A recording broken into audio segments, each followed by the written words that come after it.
Hello everyone, and welcome back to our little read-through of Unearthed Arcana, continuing our look at subclasses Part 3, and today we're going to take a look at the Circle of Stars for the Druid. Like usual, just focusing on the mechanical aspects of the features and abilities, not really going into the fantasy or flavor, but you know that already. So let's just get into this straight away with Star Map at level 2. So we can skip most of the text of this ability and just get right down to what it actually does. The map's a tiny object, you choose what form it takes, and you can use it as a spellcasting focus. And with the map you can cast the Augury and Guiding Bolt spells without expending a spell slot and without preparing the spell, provided you use the star map as the spellcasting focus. You can cast a spell from the map in this way a number of times equal to your wisdom modifier, minimum of once, and you regain all expended uses when you finish a long rest. So right off the bat already we have a pretty strong ability here. Getting what's likely to be 3 or 5 free uses of Guiding Bolt or Augury is really good. I know Augury is one of those spells that I wouldn't really want to have to spend a spell slot on if we're in the middle of, say, a dungeon, or I know that a combat encounter is coming up that I'd rather save my spell slots for, and Guiding Bolt is just a really powerful in-combat spell. So getting some free uses of each of those spells is really good. Also at second level, we get Starry Form. As an action, you can expend a use of your wild shape feature to take on a starry form rather than transforming into a beast.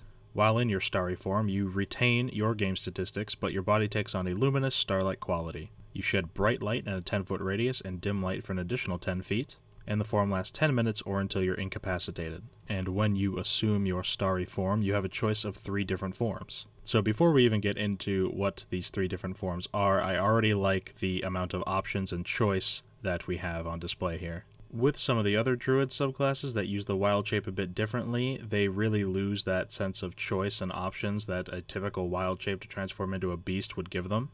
The Circle of Spores Druid is the one that comes to mind for that. And so I really like how every single time you use your starry form, you can choose one of these forms to take based on the scenario that you find yourself in.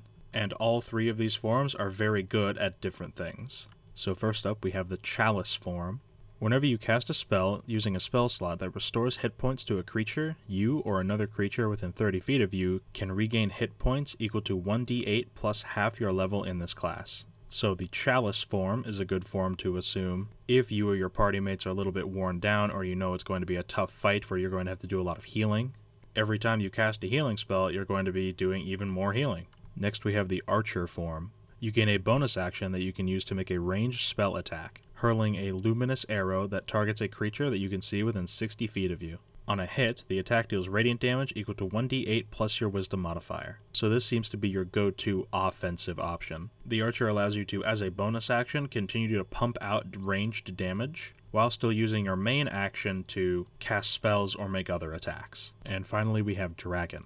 When you make an intelligence or a wisdom check or a constitution saving throw to maintain concentration on a spell, you can treat a roll of 9 or lower on the d20 as a 10. So the first part of this isn't really too useful. It's probably more of an out-of-combat thing or something that you might do when you might make a check to find out more about an enemy you're currently fighting. Could be useful, could be not really useful, just depends. The second part, though, having to do with concentration checks, that is just amazing. I have seen it many a time where the spellcaster unleashes a really powerful, strong spell that requires concentration, and it's super cool, it's super good, it's doing whatever it wants to do, but then they get pinged for like 4 damage and they fail their con throw, so they lose concentration.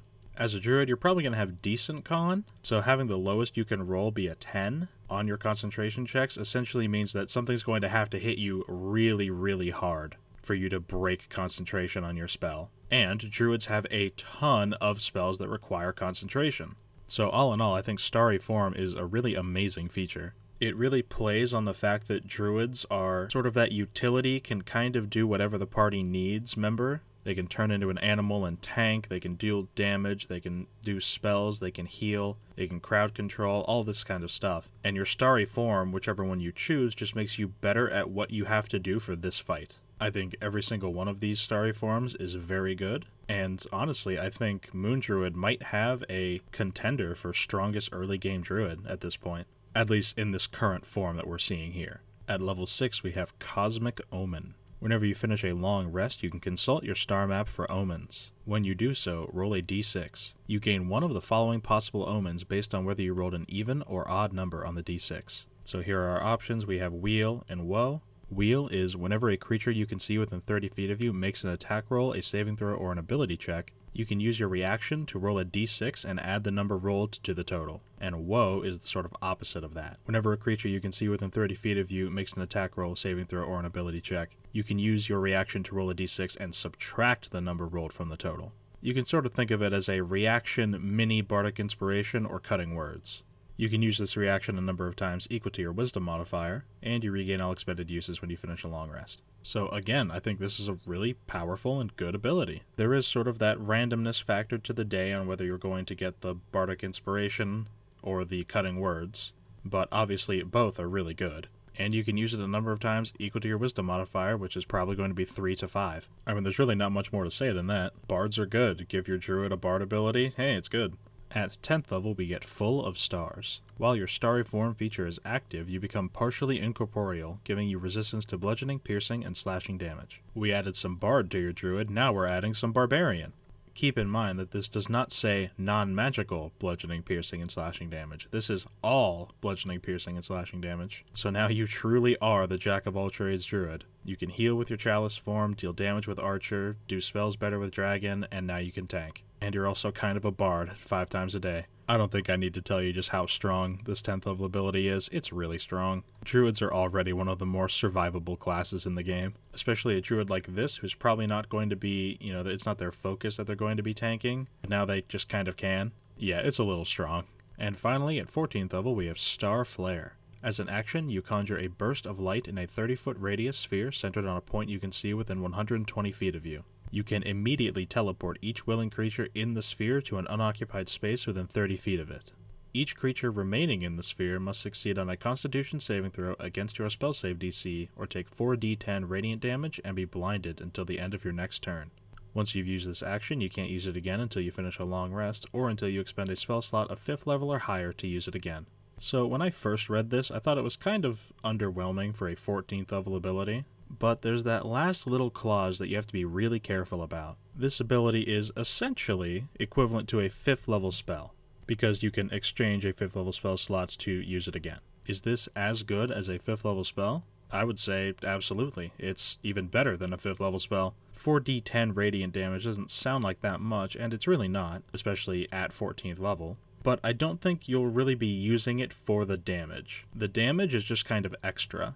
What you're mainly going to be using Starflare for is getting your allies and yourself out of really sticky situations with this free sort of short-range teleport, and the potential blind that you can inflict on enemies. The fact that it has a 120-foot range of origin point, and then you can teleport a willing creature or multiple willing creatures 30 feet away from that, this allows you to, from the back where you're just safe, either healing or casting spells or whatever it is you're doing, to just totally save multiple members of your party who maybe got into a bit of a situation in melee, or maybe the wizard got flanked, or just something like that. And if you time it right, even if they succeed on the saving throw to not get blinded, if you say hold this action for one of your allies' turns, you could help them make really just a clean getaway.